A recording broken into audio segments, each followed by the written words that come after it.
Entreprise et passion sur Logos FM. Logos FM. La chronique économique de Marie-Luce Beson pour faire rayonner notre territoire. Bonjour à tous et bienvenue dans Entreprise et Passion sur Logos FM où je reçois aujourd'hui Flore Vialard. Flore, bonjour. Bonjour à vous.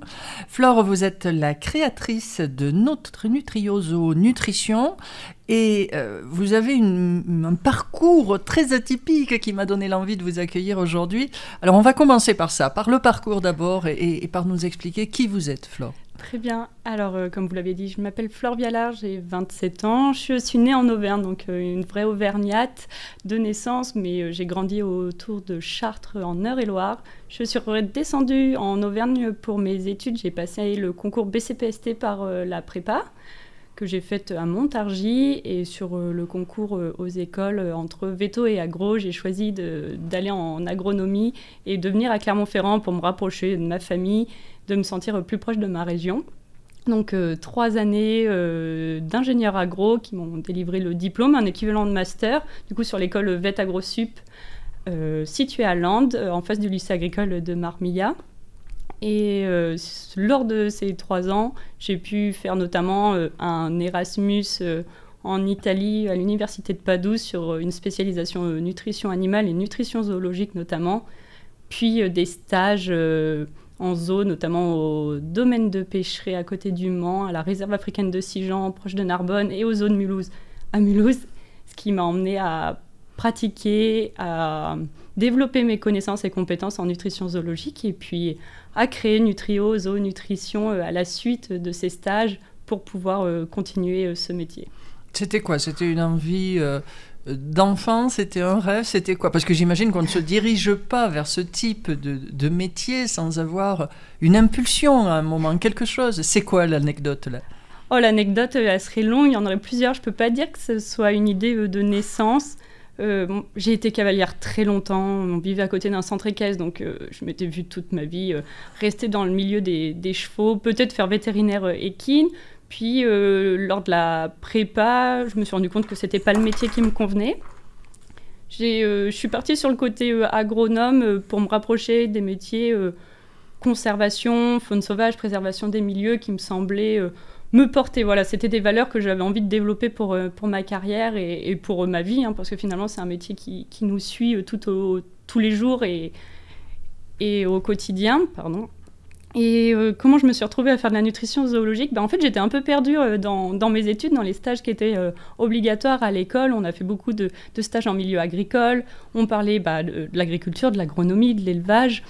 Et j'avais un peu de mal à reconnecter avec ce que je voulais faire, de la faune sauvage. On disait que c'était des métiers pour quelques élus, que c'était rare, qu'il n'y avait pas de poste, qu'il n'y avait pas de carrière derrière. Donc je me suis dit, mince, qu'est-ce que je vais faire de tout ça ? Et je me suis retrouvée en stage du côté de Puy-Guillaume dans une bergerie où l'éleveur m'a parlé de la visite de son nutritionniste en élevage, à quel point ça l'avait aidé dans l'amélioration de sa lactation. Et je voyais qu'il en parlait avec des étoiles dans les yeux, c'était génial pour lui, ça l'avait vraiment aidé. Et là, j'ai commencé à me renseigner, je me suis dit, en fait, c'est chouette. On a le contact avec les animaux, on a le côté scientifique, un peu de terrain, un peu d'ordinateur, d'analyse de données. Ça me ressemble bien, ça me plaît, et je vais partir sur la nutrition. Autre stage obligatoire par l'école sur des activités agronomiques, donc en entreprise de transformation de produits alimentaires.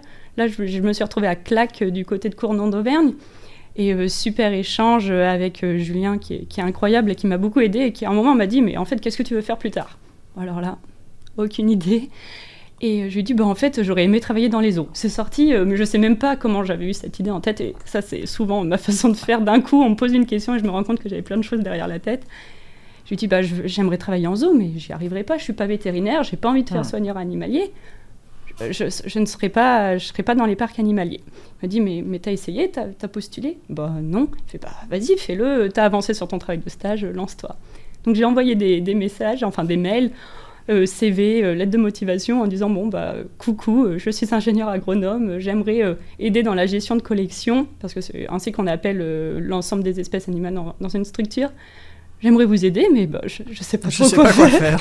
C'était mieux tourné, plus formalisé, mais c'était vraiment l'idée derrière. Et en fait, ça a vraiment bien marché. J'ai dû envoyer une quinzaine de demandes de stage et j'ai reçu une dizaine de réponses positives. Et puis après, la chronologie des choses ont fait que j'ai choisi certains stages, puis les signatures de convention, et c'est comme ça que je me suis lancée. Et là, en fait, c'est la réserve africaine de Sijan qui m'a proposé un stage pour l'été de 2 mois sur la nutrition des ruminants exotiques, en me demandant est-ce que dans mon parcours, j'avais des cours sur l'alimentation et nutrition des ruminants en élevage. J'ai dit oui. Ils m'ont dit est-ce que vous ne voulez pas venir le faire en parc? On a besoin d'aide pour améliorer notre recette de granulés et analyser nos fourrages. Je sais le faire. Et puis un gnou, ça reste une vache, un bovin. Ok, allez, on se lance. Et puis à partir de là, ça y est, j'avais le pied dedans, c'était génial. Et depuis, je continue à faire de la nutrition. Ce qui veut dire que dans ce type de structure, il n'y a pas forcément cette... Alors, je ne vais pas dire la vision, parce que j'imagine bien qu'ils doivent se rendre compte qu'il y a le besoin et donc qu'il y a presque peut-être la nécessité, certaines fois, mais il n'y a pas forcément la capacité à capter un collaborateur qui ait cette compétence, ou peut-être y en a-t-il peu? Alors, je pense qu'en effet, c'est multifactoriel. Alors, des nutritionnistes zoologiques, on en a dans le monde, ça s'est très bien développé aux États-Unis. Ils ont des vraies équipes autour de la nutrition, avec des responsables, des préparateurs de rations, des personnes qui vont équilibrer les rations alimentaires. En Europe, ça s'est un peu moins développé, mais on en a quelques-uns installés, notamment en Angleterre, Allemagne et Suisse. Par contre, on n'a pas de formation, et alors on n'en a pas en France. Voilà, ce qui m'a permis de me former, moi, c'est l'Erasmus sur quelques mois en Italie sur un module de nutrition zoologique.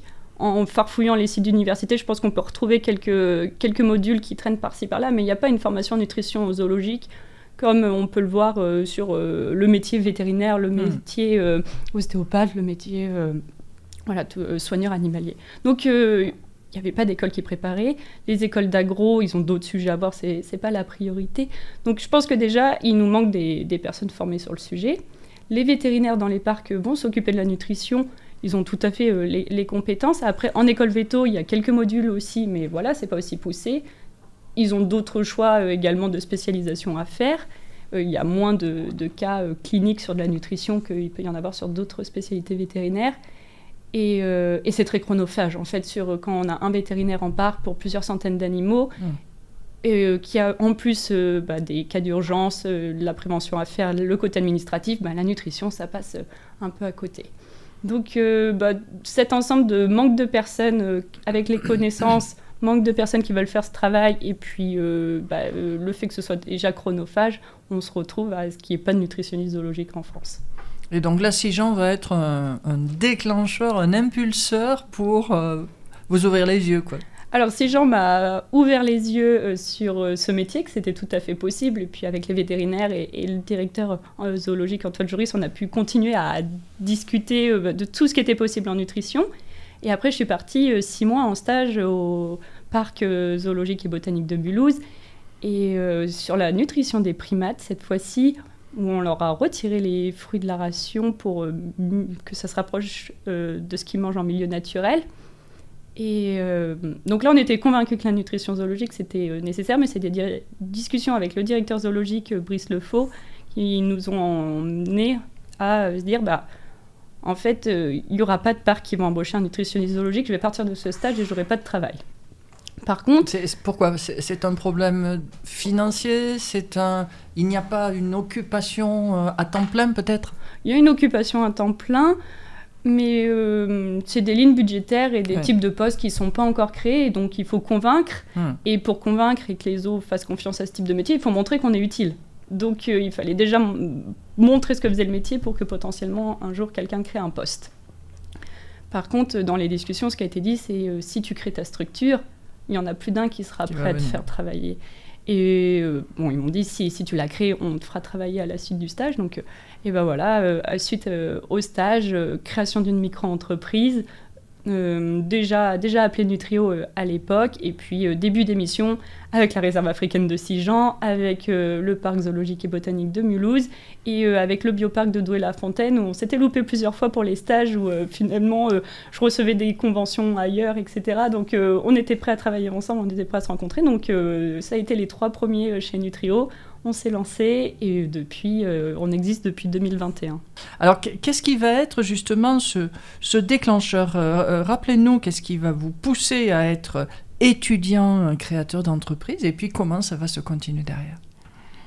Du coup, lorsque je crée Nutrio, je suis sur ma dernière année de diplôme à VET AgroSup, donc toujours étudiante, mais je prépare déjà le début de la vie active.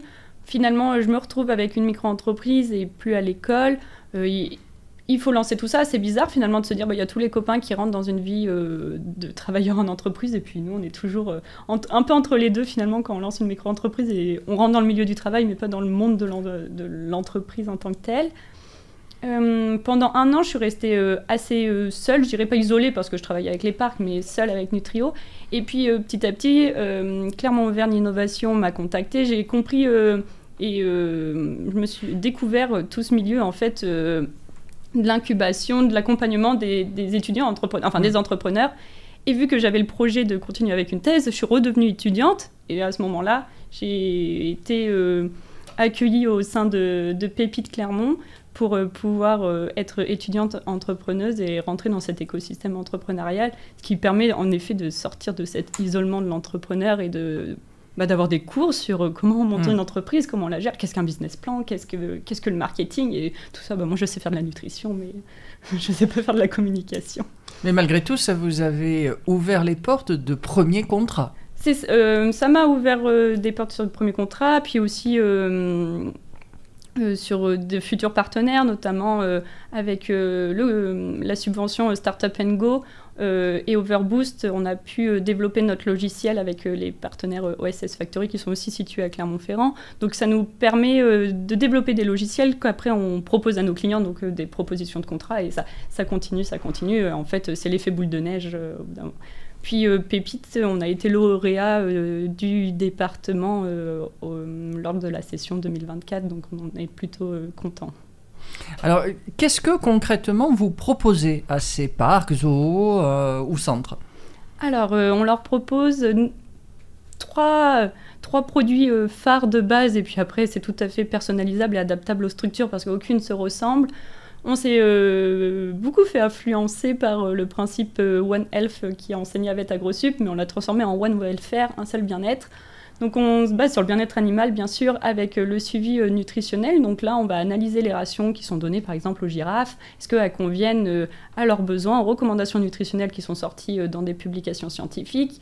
On va regarder leur prise de poids, leur prise alimentaire, leur note d'état corporel, parce qu'en fait, c'est pas aussi facile que ça de peser une girafe. Oui, j'imagine. Tout le monde n'est pas équipé. Donc la note d'état corporel, ça va être une grille objective. On va regarder certaines zones du corps et puis y mettre un score. Les scores fécaux. Donc ça, c'est tout notre suivi nutritionnel. On va échanger avec les structures, souvent les vétérinaires, sur les adaptations et comment on améliore la ration. Améliorer la ration, ça va aussi avec l'approvisionnement des produits alimentaires et l'hygiène en cuisine. Donc c'est aussi des sujets qu'on va parler.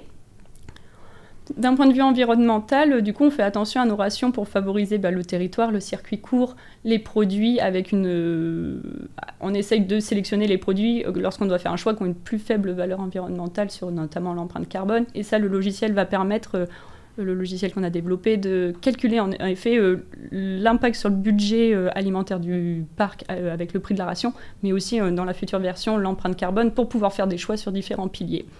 Et dans tout ça arrive le bien-être humain. C'était hors de question d'imposer une ration et de dire voilà, c'est le meilleur, c'est ainsi qu'il faut faire. On a quand même des soigneurs animaliers, des responsables animaliers qui travaillent tous les jours au contact de ces animaux et que voilà, si on leur dit il faut apporter 10 kilos de viande au lion tous les jours, mais vous avez une pauvre brouette à pousser et vous devez la lancer au-dessus de la grille, ils vont nous dire non et ils ont raison.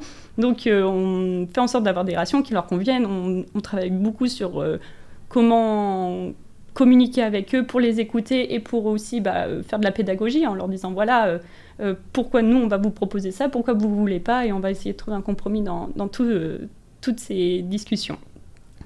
Cette pédagogie, c'est quelque chose... Parce qu'il y avait des choses qui étaient faites depuis des décennies, j'imagine, sans... c'est leur phrase préférée, on le fait depuis des années et ça fonctionne, pourquoi on doit changer. Donc là, c'est parti pour la pédagogie. Et sans s'intérêt... Alors, je ne vais pas dire qu'il y a défaut d'intérêt, mais peut-être une forme de méconnaissance, sans doute. Oui, et du coup, ce qui nous permet de rebondir sur la pédagogie, c'est qu'en effet, manque de connaissances. Dans leur formation soigneur animalier, ils n'avaient pas de module nutrition zoologique, vu que nous, déjà, on n'en avait pas. Donc, c'est ce qu'on propose à Nutrio, des formations en présentiel pour les soigneurs animaliers, en formation ou en poste, pour les étudiants ingénieurs agronomes, pour les étudiants vétérinaires, ou en fait pour tous ceux qui sont intéressés par la science animale, en présentiel. Et depuis 2024, depuis la création de la SAS, on a aussi développé des formations en ligne. On les rend décisionnaires de « je veux me former en nutrition, je n'attends pas l'avis de mon employeur sur une ligne budgétaire, je me forme ». Et donc, on a des formations en ligne, ils peuvent nous envoyer des mails, on y répond facilement, et on vulgarise beaucoup de sciences sur nos réseaux sociaux. Moi, ça, c'est quelque chose qui me tient à cœur. Plus j'avance sur mes valeurs, sur la conservation et comment me rendre utile, je me rends compte que ma façon de me rendre utile, c'est en formant les acteurs du terrain de demain. Et c'est quelque chose que j'aime beaucoup, les échanges qu'on a lors des formations. Donc, c'est l'axe sur lequel j'appuie le plus. Mais Julien, qui m'a rejoint dans Nutrio, un des 3 associés, lui, continue à beaucoup développer la partie nutrition et suivi nutritionnel. Donc, on est là sur les 3 piliers. Et cette démarche vous amène à beaucoup de déplacements. Il vous faut aller voir systématiquement, j'imagine. Alors, finalement, on arrive après le Covid. C'est une bonne chose pour l'adaptation du travail, c'est que les visios se sont développés. C'est une façon de travailler de plus en plus courante. Donc, on fait beaucoup d'ordinateurs, on fait beaucoup de visios, d'appels téléphoniques. On a cette fameuse Nutriline qui est finalement notre permanence téléphonique. On nous appelle et puis on répond à une question. Par contre, on essaye de rendre visite au parc 2 fois dans l'année et 1 fois par an, c'est obligatoire, c'est dans le contrat. Donc après, plus le nombre de clients augmente, plus le nombre de déplacements augmente. Là, Julien est en déplacement toute la semaine pendant que je suis ici à Logos FM. Avec un élargissement de la gamme où c'est vraiment tout type d'animaux confondus, est-ce qu'il y a des choses très particulières ou peut-être là aussi des anecdotes très particulières ? Alors, on va faire toute espèce à enjeu de conservation. C'est quelque chose qu'on appuie aussi dans nos discours. Donc, toutes celles où la captivité est nécessaire pour pouvoir participer à des projets de conservation de la faune sauvage. De réintroduction. Potentiellement de réintroduction sur certaines espèces ou d'autres qui vont permettre de faire de la pédagogie, faire venir le visiteur et donc financer d'autres projets de conservation. Donc on va du poisson en aquarium, donc du plus petit poisson à la girafe, à l'éléphant, en passant par les oiseaux. On a fédération pour vautours, pour iris rouge. On fédération en ce moment pour des ours du Tibet. Qu'est-ce qu'on a d'autre ? On passe beaucoup par les primates, enfin vraiment pas mal de rations. Mais alors... j'arriverai pas à trouver là sur le coup une anecdote rigolote, mais les questions qui reviennent le plus souvent dès qu'on est en contact avec les soigneurs, c'est « et moi, qu'est-ce que je dois manger ? Et mon chat ?» Donc on est là pour toutes les espèces du parc, mais on parle beaucoup des chats et des chiens des soigneurs animaliers. Et alors, quand vous commencez à accompagner une structure, à partir de quand commencez-vous à avoir un retour, vais-je dire ? Comment est-ce que vous pouvez analyser que oui, c'est positif, que ça impacte l'animal, que c'est juste ? Ça va dépendre des facteurs. Ça va être, par exemple, la prise de poids d'un herbivore ruminant, elle peut être longue. On va changer la qualité du fourrage, on va voir qu'il y avait un souci par rapport à ça, mais ça peut prendre plusieurs mois avant qu'on ait un résultat positif objectif, notamment parce qu'en plus, on ne les pèse pas toujours, donc il faut avoir l'œil pour se dire, tiens, la note d'état corporel a changé, donc c'est aussi pour ça que nos visites, elles sont aussi espacées, c'est que nous, on voit comme ça des vrais changements, que les soigneurs qui les voient tous les jours, au bout d'un moment, on ne se rend plus compte. Sur des primates, notamment quand on a retiré les fruits des rations, c'était dû sur on avait des facteurs tels que des diarrhées ou des agressions au sein du groupe pour un aliment qui est compétitif. En les retirant, dès le lendemain, il n'y avait plus d'agression. Donc ça dépend vraiment de ce qu'on va chercher, mais on peut avoir des résultats, alors je dirais pas immédiats, mais du court terme au long terme. Alors, vous avez dit qu'il y avait des associés qui vous avaient rejoints au sein de la structure. Quels sont les projets, les développements ? Comment est-ce que maintenant que vous avez compris quelle était la voie, eh bien cette voie, vous la voyez comment ? Alors, notre objectif, là, tous les 3, déjà, c'est de mettre sur le marché notre logiciel. Donc ça, c'est les projets à court terme. On aimerait beaucoup aussi lancer une habitude de rencontre en visio avec les personnes qui souhaitent continuer à être formées. Donc, ce serait un prochain produit qui arriverait rapidement. On va continuer à développer nos formations en ligne. Puis après, on a d'autres projets à plus long terme. On réfléchit notamment sur comment les zoos peuvent faire valoriser notre présence au grand public. Le fait que, oui, ils le savent que la nutrition a un impact sur le bien-être animal. On en est tout à fait persuadé, mais comment montrer que ce sont des efforts qu'ils font. Donc voilà, on réfléchit à ces questions-là. Oui, au travers de panneaux, de fiches pédagogiques, d'explications. Tout à fait, ou de labels, mais voilà, ça reste encore dans les grandes lignes. Eh bien, écoutez, Flora, un grand merci d'être venue nous présenter ce qui est un nouveau métier, j'imagine quand même, que vous avez quasiment contribué à créer. Ne nous quittez pas, bien sûr, sur l'antenne de Logos FM pour de nouveaux invités et à très bientôt dans Entreprise et Passion.